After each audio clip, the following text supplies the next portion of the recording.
From the headquarters of Telesur English in Quito, Ecuador, this is From the South, and I'm Soini Gray.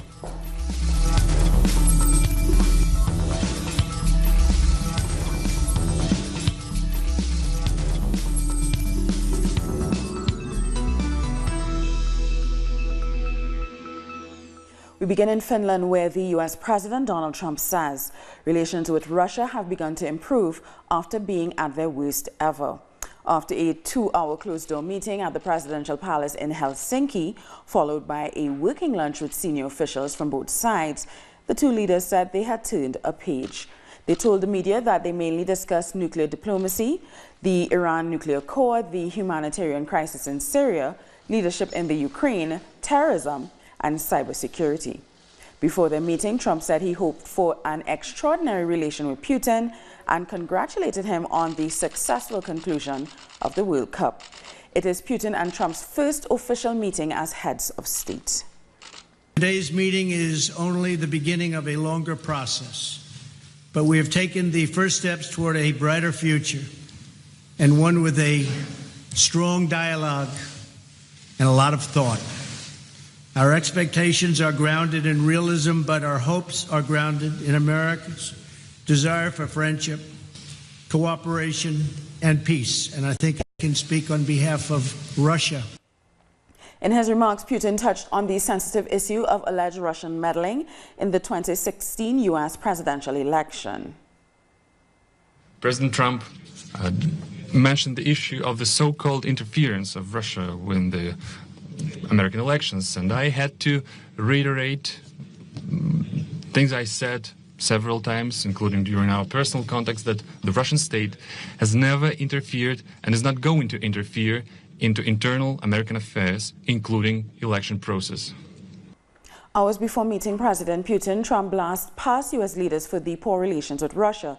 In a tweet, he said, quote, "Our relationship with Russia has never been worse, thanks to many years of U.S. foolishness," end of quote. Russia's Ministry of Foreign Affairs replied to the tweet saying that they agree that the relations have been bad and that the U.S. has been responsible. On Sunday, activists in the Finnish capital projected a series of messages onto the walls of the presidential palace, calling for attention to freedom of the press and equal rights for LGBTI people. Messages in support of Chechnya were also seen on billboards, and several protests are expected to be staged in Helsinki on Monday.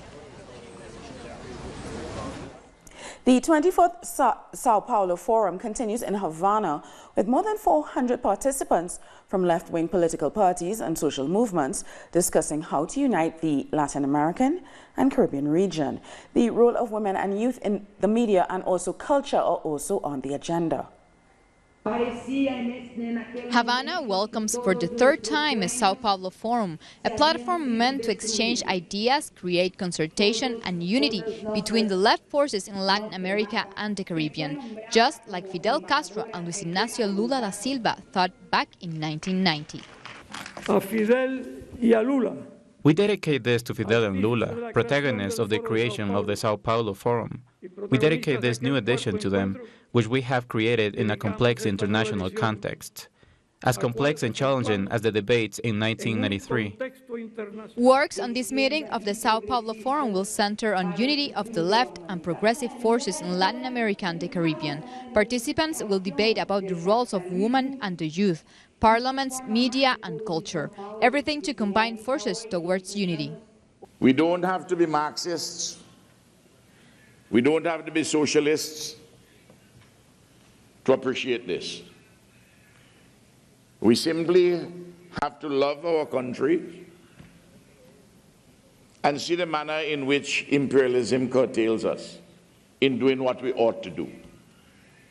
And honest patriots, social democrats, socialists, socially oriented persons can gather together in a giant movement worldwide to resist imperialism, to resist monopolistic capitalism, and to say a better world is possible. At the opening session was present Dilma Rousseff, the deposed president of Brazil, who received a close ovation followed by shots of Lula Libre. ¿Cómo seguimos? How are we going to continue? How are we going to organize ourselves in the face of this imperialist offensive?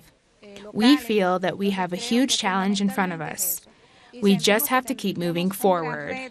Plan ahead, and above all, remember that who we work for is the poor of our countries. For the coming 2 days of work at the 24th Sao Paulo Forum in Havana are expected debates between social and popular platforms and movements, and a special session to study the legacy of the Cuban revolutionary leader Fidel Castro and the need to build a stronger and united region. Laura Prada, Telesur, Havana.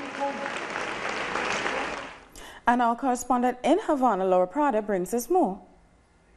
Hello, yes, nice to greet you from Havana. Indeed, today we continue here at the Palace of Conventions of Havana, where is taking place the second day of the 24th Forum of Sao Paulo here in Cuba. This morning are taking place 6 workshops about arts, political communication, and the role of women, youth, and parliaments in the region of the left movement of the regions. In the afternoon will be taking place a plenary that will be discussing the need of the unity in Latin America and the Caribbean. Right now we are at the sessions of the art and culture workshop, and we'll be letting you see what is happening right now.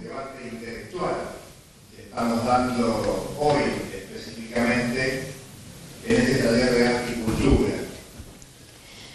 So, as you may have been seeing here, these debates are calm, but people are sharing what their thoughts are about what are the roles of culture and art in this moment in the region. Later on, the political communication and the art and culture workshops will be combined, and they will be discussing about cultural wars in the region. So we'll be sharing with you what comes from here, and I get back to you. Thanks for that, Laura Prado. The economic, social and political crisis in Haiti certainly has structural causes, but many analysts believe these protests were not spontaneous. They say they were guided by economic and political interests seeking to mount a soft coup against President Jovenel Moïse. Our special correspondent Rolando Segura reports. Behind the apparent calm, Haiti is in a state of permanent turmoil. It's trying to overcome another crisis, which reveals its historic dilemma. The slaves are in the streets. The slaves have no houses, they have no luxuries. Our only luxury is to take to the streets to demand social programs, food and jobs, so we can become human beings. According to this account, the announcement of a 50% increase in fuel prices was the straw that broke the camel's back. Nothing was saved, nothing.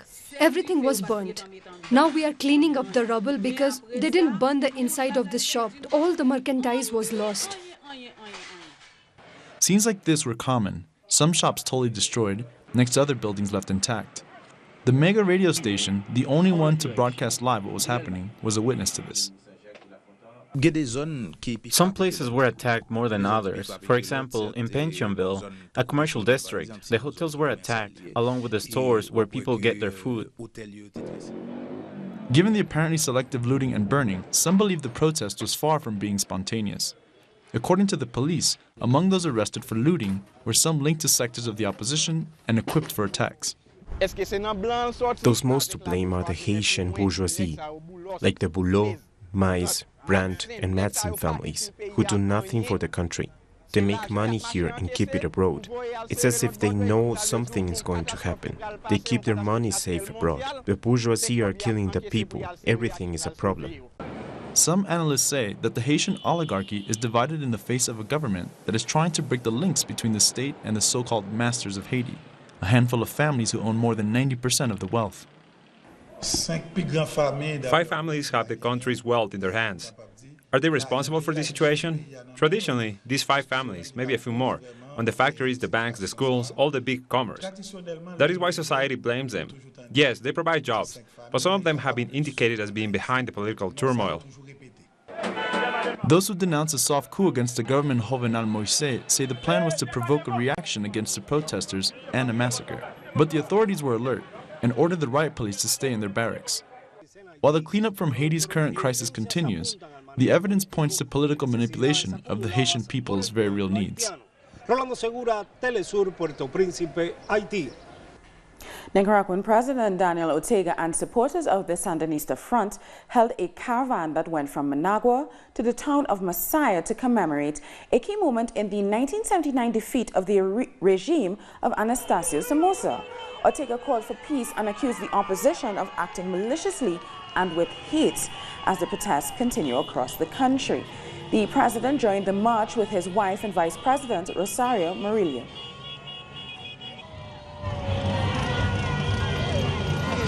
Stay. We are showing the Nicaraguan people the extent of the support that the commander has. He stays, yes, he stays. Meanwhile, the Nicaraguan National Police confirmed the killing of Gabriel Valderuiz, a policeman kidnapped by opposition groups. Authorities said he was tortured and burned on Sunday. The officer was reportedly kidnapped on July 14th while he was traveling to Jinotepe in the south of the country to visit his family. The Nicaraguan police condemned his murder. Opposition groups also took to the streets during the weekend after a 3-day general strike last week. People paraded in cars and motorcycles from Managua to Chichontepe, demanding the resignation of President Daniel Ortega. They also asked for peace, justice, and demanded early elections. Foreign ministers from the European Union and the Community of Latin American and Caribbean States, or CELAC, are meeting on Monday and Tuesday to discuss trade and multilateralism. The Paris Agreement on Climate Change, the revision of the Global Drug Policy of 2019, and the Global Compact on Migration are the main topics on the agenda. On Monday, the ceremony of the EU ALC Awards took place, in which the head of European diplomacy, Federica Mogherini, and CELAC President Carlos Castaneda awarded the Civic Map the best project in the category of citizen initiatives, and Cristina Belda and Marina Claudia Silva won the awards for young journalists. We're going to take a short break now, but join us again after this. Look at what our multimedia colleagues are reporting.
Welcome back. Colombian former FARC negotiator Ivan Marquez announced that he will not take his seat as senator. In a public letter, the member of the Alternative Revolutionary Force of the Commons Party, or FARC, said he made this decision to protest the arrest of former FARC member Jesus Santrich, the modifications of the peace agreement, and the lack of guarantees for them to fully participate in politics. The FARC party was given 10 seats in the Senate after signing a peace deal with the government. Brazilians in the state of Ceará are expected to march later on Monday to demand freedom for former President Luiz Inácio Lula da Silva, who's still in jail. The caravan is being organized by the Landless Workers Movement as well as by the Brazilian Workers' Party. It is set to travel across the state until June 20th. Lula supporters are organizing events in every city along the caravan route. The demonstration comes as Lula reaches 100 days in a Curitiba prison on corruption charges. A former colonel of the Chilean army during the dictatorship of Augusto Pinochet has been arrested in Argentina. Sergio Francisco Jara Aranciba is accused of a number of murders committed in 1973. He was among the most wanted fugitives in Chile. The former colonel, captured in the Argentinian city of Mar del Plata, will be extradited to Chile to face justice. Jara Aranciba escaped from Chile after the Supreme Court sentenced him to prison for the murder of a doctor and a public official, both linked to the opposition during Pinochet's dictatorship. Still in Argentina, pro- and anti-abortion groups are lobbying over the bill on safe and legal abortion, just weeks ahead of the Senate's votes. At the head of the campaign for legal, safe and free abortion are feminist groups, with women from different generations. Against the legalization of abortion are pro-life groups headed by the Catholic Church, which still holds great influence in the South American country. On June 14th, the lower house passed a historic bill on abortion rights that now has to be ratified by the states. I think that the Catholic Church and its political and economic acolytes are worried, and that's why lately they've been attacking us so furiously. The National Campaign for Legal, Safe and Free Abortion, when it came out in 2005 to the national arena, we said at the time that abortion was a matter of human rights, a matter of social justice, and a matter of public health. In Costa Rica, a march took place this Saturday in the capital San Jose in support of the, quote, traditional family. Thousands of Costa Ricans from different religious groups marched along with political representatives and former presidential candidate evangelist Fabricio Alvarado. Demonstrators said they will defend traditional values and said they reject LGBTI and pro-abortion rights. We are here representing the divine values, the moral that human beings must have, knowing that a world of peace can only be established through families that live together and that live in fidelity between husband and wife.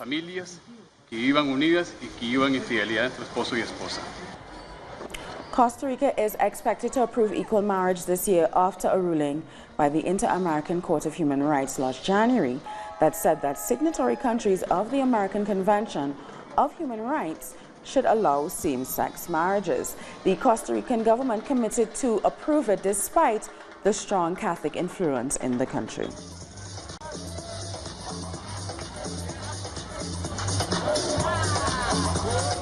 In Guatemala, some electricity users are getting financial shocks every month as they discover that they're being charged for public lighting that is non-existent in their neighborhoods.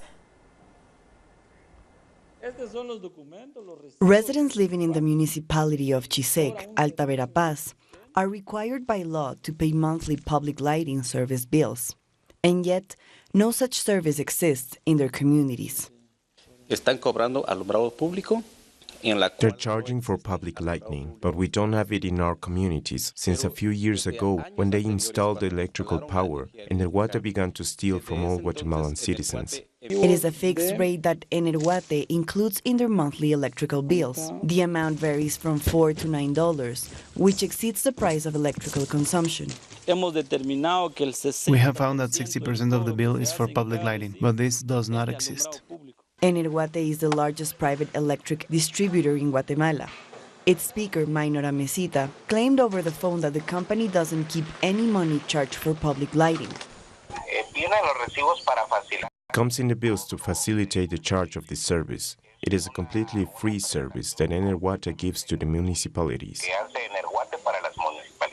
According to people affected by this policy, charging for a non-existent service is a crime. They are surprised because the public ministry refuses to receive any complaints relating to this case. According to our criminal code, the fact that they say it is a crime is not something that is given much thought. That is that you cannot consider this conduct to be a crime, so it is not our job. While in Congress, a bill presented which increases penalties against persons and communities who, according to this initiative, steal electric power. Venezuela is pushing to turn cocoa cultivation into a strategic industry for the country through the implementation of a socialist form of cocoa production. We are following the cocoa route next to the crops that some say belong to the family of Simón Bolívar. Just as dawn breaks, Carlos picks his harvest. We sell them, but also to the private sector, but mostly to the corporations. They pay a better price. But the day is long. They select the best seeds for the next season's crop. Thanks to the revolution, Mideilis started agricultural production and now is working with the Social Corporation of Cocoa. She emphasizes the importance of economic training. In the not-so-distant future, we want to make a living of this. It is something we want to work on. It's something that Hugo Chavez also said we should do, to take advantage of what we have at our disposal. The cocoa of the Acevedo Social Corporation is cultivated for national consumption and for export.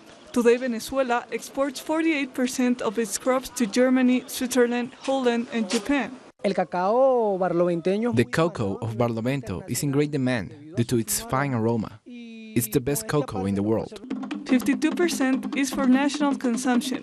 This is the fifth Venezuela cocoa store to open in 2018. Chocolatier Julio Ledesma is in charge of the magic, turning the grain into delicious chocolate. We are promoting the socialist plan of cocoa cultivation in Venezuela. Since 2016, we started with 14,000 tons of national production, which increased to 28,000 tons. This is exclusively due to caring for the Venezuelan producer, thanks to the public policies the state has. Now, not only have cocoa seed exports been boosted, but also butter, liquor, and cocoa powder. The president of the Socialist Corporation assures the nation will close this year with 41,000 tons. They say, here is where the real cocoa root ends, in Venezuela. The cocoa is the most exquisite for its flavor and taste. The government of Dominica has opened the York Valley Bridge with a ribbon-cutting ceremony. Prime Minister Roosevelt Skerritt called the bridge a critical link road, which will reap long-term benefits and boost the economic development of the entire country. The Prime Minister thanked China for providing resources and assistance as the island continues to recover from last year's devastating hurricane season. Ecuador is competing for a place in the Guinness World Records by making a giant pyramid with locally sourced roses. In the Andean town of Tabacundo, 500,000 colorful roses are being used to form the structure. Next Saturday, the Guinness judges will assess the floral pyramid to see if it qualifies for the title.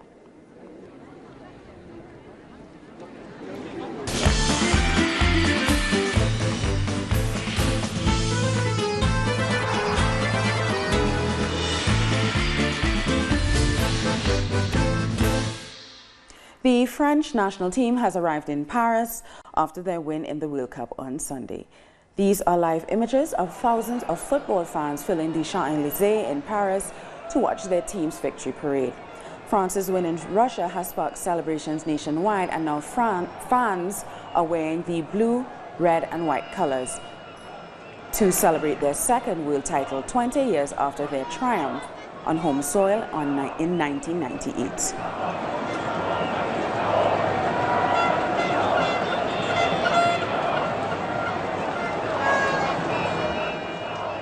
And 14 out of the 23 French players have African origins, and 15 of them come from a migrant background. They come from the Democratic Republic of Congo, Morocco, Senegal, Mali, Guinea, Cameroon, Togo, and Algeria. President Emmanuel Macron also joined the celebrations in their locker. The Croatian national team also returned home. A crowd in Jelačić Square in the capital city of Zagreb cheered while watching their arrival on a big screen. Car horns blared in the streets awaiting a homecoming celebration to pay tribute to the players that achieved a historic second position in the tournament. Despite the defeat, Croatians are very proud of their team's performance in Russia. We're going to take a short break now, but join us again after this look at what our multimedia colleagues are reporting.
Welcome back. China and the European Union have been discussing free trade and the economy at their annual summit in Beijing.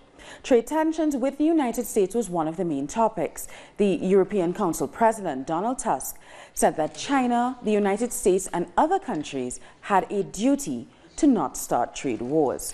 China also stressed the need to uphold free trade and multilateralism after more threats from Trump to impose tariffs on up to $500 billion worth of Chinese goods. And China's Ministry of Commerce filed a complaint to the World Trade Organization to reject the United States proposal to slap additional tariffs on Chinese goods.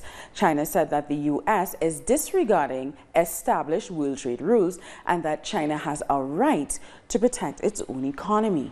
The Minister of Commerce added that the U.S. claims that the Asian country is gaining extra advantage through unfair trade practice is a distortion of the facts and is groundless. The United Nations has said that 2018 has been the deadliest for civilians in Afghanistan. Here's more on that and other stories making headlines around the world.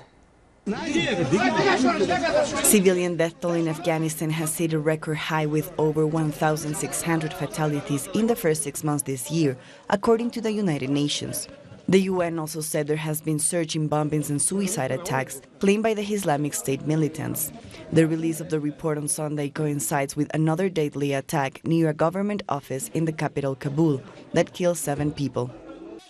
Eritrea has reopened its embassy in Ethiopia after 20 years as the two neighbors are trying to re-establish their diplomatic ties, following years of a deadly border war that killed over 80,000 people. This comes less than a week after the nations declared an end to 2 decades of conflict. There were celebrations following the announcement. We are determined to go ahead with peace and development. We will not let anyone spoil our love and agreement. No one will affect our peace and development. 12 boys and their soccer coach, who were miraculously rescued from a flooded cave in northern Thailand, will be discharged from the hospital next week. The minister also said the group has been recovering well from their ordeal. The boys, aged between 11 and 16, along with their 25-year-old coach, were trapped in the cave for 17 days. We've come to the end of this news brief. For these and many other stories, you can find them on our website at telesiertv.net/English. And join us on social media, Facebook, Twitter, and Instagram. For Telesier English, I'm Suni Gray. Thank you so much for watching.